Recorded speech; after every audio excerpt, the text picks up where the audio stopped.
ఇక్కడ వచ్చిన మన సినిమాని ప్రేమించే, సినిమాని సపోర్ట్ చేసే, సినిమా కోసం ఎవ్రీ ఫ్రైడే నిద్రపోకుండా కళ్ళుతో లైక్ అన్ని సినిమాలు చూస్తూ దాన్ని అప్రిషియేట్ చేస్తూ ఉన్నాం మన మీడియా మిత్రులందరికీ వెల్కమ్ చెప్తున్నాను. அண்ட் சென்னையில் இருந்த அந்த மீடியா ஃப்ரெண்ட்ஸ் உங்களை பார்க்க ரொம்ப சந்தோஷமாக இருக்குது. இங்கே வந்தப்புறம் 2 இயர்ஸ் தமிழை கேட்கல, ஃபஸ்ட் டைம் தமிழ் கேட்கும் போது இன்னும் கொஞ்சம் ரொம்ப சந்தோஷம். And for Hindi media, I love Hindi songs, I love Hindi music and movies, but I speak Hindi very bad, so I say it in English. Thank you so much for coming here. And Arigara Veeramallu, Pawan Kalyan గారిని direct చేయాలని industry ఉండే ప్రతి డైరెక్టర్కి ఒక్క short and direct చేయాలి చాలా ఆశ కళలు ఉంటాయి. అది ఒక డ్రీమ్, ఒక అవార్డు ఇచ్చినంత ఒక అంబిషన్గా ఉంటుంది. అలాంటి ఆపర్చునిటీ నాకు దొరకడం చాలా అదృష్టంగా భావిస్తున్నాను.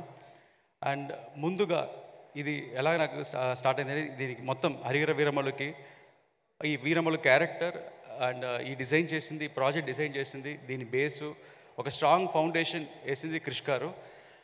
క్రిష్ గారు ఒక పెద్ద స్ట్రాంగ్ ఫౌండేషన్ వేసి అండ్ దాంట్లో ఒక మంచి పెద్ద లెవెల్ సినిమా తీసుకెళ్ళాలని ప్రొడ్యూసర్ రత్నం గారు ఇద్దరు ప్లాన్ చేస్తున్నారు. అంత పెద్ద బాధ్యత క్రిష్ గారు ఒక ఒలింపిక్ టార్చ్ లాగా నాకు అందించి ముందుకు తీసుకెళ్ళి చెప్పారు. అండ్ అది ఈరోజు కంప్లీట్ చేశాను. అండ్ ఇంత పెద్ద రెస్పాన్సిబిలిటీ, దీనికి పవన్ కళ్యాణ్తో సినిమా చేయాలనేది మామూలు విషయం కాదు. ముందు ఆయన ఇంప్రెస్ అవ్వాలి. ఆయన ఇంప్రెస్ చేయటం అనేది చాలా కష్టమైన పని. అండ్ ఆయన ఇంప్రెస్ అయ్యేంత హార్డ్ వర్క్, హోంవర్క్ చేసి ఆయన ఇంప్రెస్ అయ్యేట్టు చేశాను. ఆయన ఇంప్రెస్ అయ్యారంటే అప్పుడు ఆడియన్స్కి ఎంత ఎక్సైట్మెంట్ ఉందో చూడండి. ఇటు పవన్ సార్ని ఇంప్రెస్ చేసేది కన్నా మా ప్రొడ్యూసర్ రత్నం సార్, నాన్నగారు ఇంప్రెస్ చేయడం చాలా కష్టం.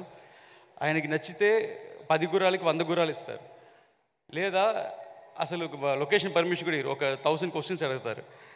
సో అలాంటిది ఇటు పవన్ గారు, ఇటు ఒక లెజెండ్ రత్నం సారు ఇద్దరు ఇంప్రెస్ అయ్యారంటే అప్పుడు దీని రిజల్ట్ ఎలా ఉంటుందని మీరే థియేటర్లో చూసుకోండి, ఎలాంటి సినిమా వైబ్రేషన్ క్రియేట్ అవబోతుందని. అది కాకుండా ఇప్పుడు మీరు చూసిన ఈ సాంగ్ లైక్ అసుర్ హననం, ఈ సాంగ్ టైటిల్ పెట్టింది కిరవాణి సారే. అండ్ దీనికి ఒక చిన్న జర్నీ ఉంది. నేను ఈ సినిమా నేను చేయబోతున్నానని ఒక 1.5 year బ్యాక్ ఫిక్స్ అయింది. 1.5 year 2 year బ్యాక్. అప్పుడు అనౌన్స్మెంట్ రాలేదు. ఒకరోజు ఆఫీస్లో ఉంటే రాంబాబు కోశల్ నా ఫ్రెండ్ వస్తే ఇలాగ ఒక సిచ్యువేషన్ ఉంది సార్, ఒక